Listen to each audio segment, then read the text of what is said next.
Assalomu alaykum hurmatli tadbirkorlar, ishlab chiqaruvchilar, kompaniya rahbarlari, investorlar va biznes hamjamiyatining aziz vakillari.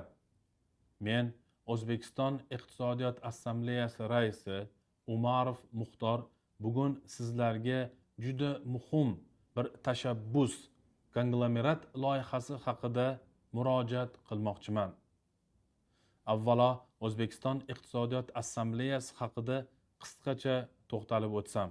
Assambleyamiz bu davlat, biznes, ilm-fan, investorlar, xalqaro hamkorlar va jamoatchilik o'rtasida iqtisodiy taraqqiyotga xizmat qiladigan g'oyalarni amaliy loyihalarga aylantiruvchi platformadir. Bizning asosiy maqsadimiz O'zbekiston iqtisodiyotiga real foyda beradigan, yangi ish o'rinlari yaratadigan, investitsiya jalb qiladigan, eksportni oshiradigan va mamlakatimizning xalqaro maydondagi iqtisodiy salohiyatini kuchaytiradigan loyihalarni shakllantirishdir.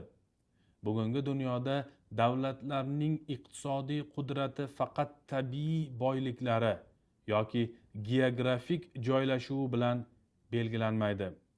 Bugungi dunyoda iqtisodiy kuchning eng muhim tayanchi bu kuchli milliy kompaniyalar, yirik korporatsiyalar va xalqaro bozorlarda raqobatlasha oladigan biznes tizimlaridir. Janubiy Koreya deganda Samsung va LG esga tushadi. Yaponiya deganda Toyota va Sony, Turkiya deganda Koch, Ulker, Hindiston deganda Tata, Xitoy deganda Huawei, BYD va boshqa global kompaniyalarni ko'z oldimizga keltiramiz. Endi biz o'zimizga juda muhim savol berishimiz kerak. Nega O'zbekistonda ham dunyo tan oladigan, xalqaro bozorlarda raqobat qiladigan, milliy iqtisodiyotimizning tayanchiga aylanadigan yirik korporatsiyalar bo'lmasligi kerak?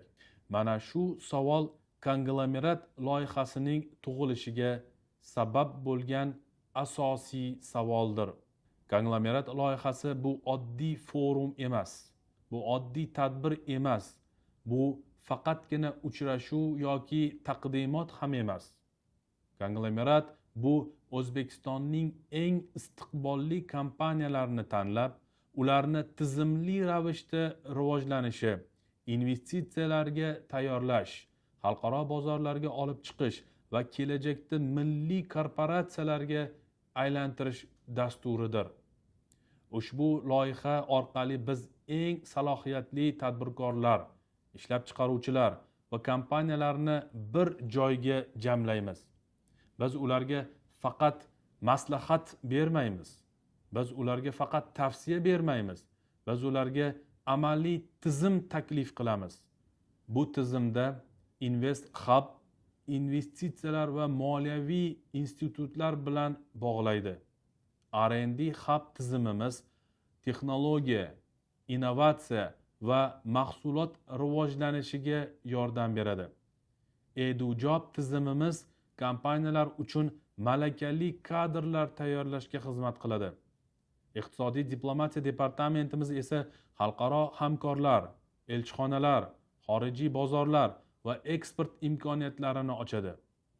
Media va kommunikatsiyalar departamenti kompaniyalarning brendi, obro'si va jamoatchilik ishonchini kuchaytiradi. Iqtisodiy ilmiy kengashimiz esa har bir yo'nalishga tahliliy va strategik asos beradi. Hukumat bilan aloqalar tizimi zarur masalalarni davlat organlari bilan muvofiqlashtirishga yordam beradi.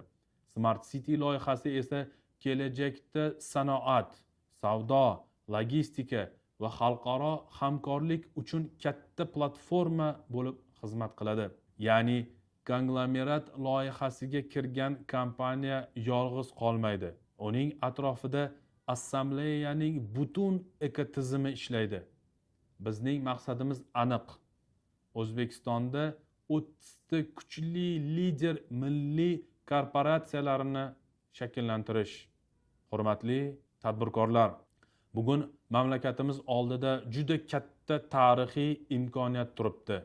O'zbekiston yangi iqtisodiy bosqichga chiqmoqda. Endi bizga faqat savdo qiladigan kompaniyalar emas, balki sanoat yaratadigan, eksport qiladigan, texnologiya olib keladigan, minglab ish o'rinlari ochadigan, xalqaro investorlar bilan ishlay oladigan, mamlakat iqtisodiyotiga tayanch bo'ladigan kuchli kompaniyalar kerak. O'zbekiston biznesi yangi darajaga ko'tarilishi kerak. Ichki bozor bilan cheklanib qolmasligimiz zarur. Bugun bizning kompaniyalarimiz Markaziy Osiyo, Turkiya, Xitoy, Yaqin Sharq, Yevropa va boshqa xalqaro bozorlarga chiqishi kerak.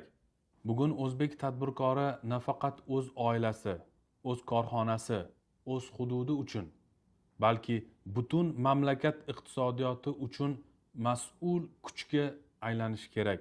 Konglomerat loyihasi aynan mana shu katta maqsad uchun boshlangan. Bu loyiha sizga yangi investorlar, yangi hamkorlar, yangi bozorlar, yangi texnologiyalar va yangi rivojlanish yo'lini ochishi mumkin. Shuning uchun men sizlarni 7-iyul kuni soat 10:00 da Banklar uyushmasining majlislar zalida bo'lib o'tadigan konglomerat loyihasining taqdimot marosimiga taklif qilaman. Ushbu tadbirda assambleyaning asosiy tizimlari, xalqaro va mahalliy hamkorlar, moliyaviy institutlar, ekspertlar hamda mamlakatimizning istiqbolli tadbirkorlari bir maydonda uchrashadilar. Bu uchrashuv faqat tinglash uchun emas. Bu uchrashuv yangi bosqichga kirish uchun. Bu uchrashuv o'z kompaniyangizni qayta ko'rib chiqish uchun. Bu uchrashuv xalqaro rivojlanish haqida jiddiy o'ylash uchun. Bu uchrashuv investitsiya, eksport, hamkorlik va milliy korporatsiya bo'lish sari birinchi katta qadam tashlash uchundir. Hurmatli tadbirkorlar, har bir katta tarix birinchi qarordan boshlanadi. Har bir yirik kompaniya bir vaqtlar kichik imkoniyatdan boshlangan. Har bir korporatsiya bir kun kelib biz endi oddiy biznes emas, katta maqsad sari yuramiz degan qarordan tug'ilgandir. Bugun shunday qaror vaqti keldi. Keling, birgalikda O'zbekistonning eng kuchli kompaniyalarini shakllantiraylik. O'zbek biznesini xalqaro maydonga olib chiqaylik. Yurtimiz iqtisodiyotiga yangi kuch, yangi tizim, yangi ruh olib kiraylik. Kelajak avlod farzandlaridan milliy korporatsiyalarni bugundan boshlab yarataylik. Sizlarni 7-iyul kuni konglomerat loyihasining taqdimot marosimida kutib qolaman. Bu loyiha siz uchun imkoniyat, mamlakatimiz uchun zaruriyat. Yangi O'zbekiston iqtisodiyotining kelajagining tayanchi bo'lishi mumkin. E'tiboringiz uchun rahmat. Hurmat bilan Umarov Muxtor Mansurxodjayevich.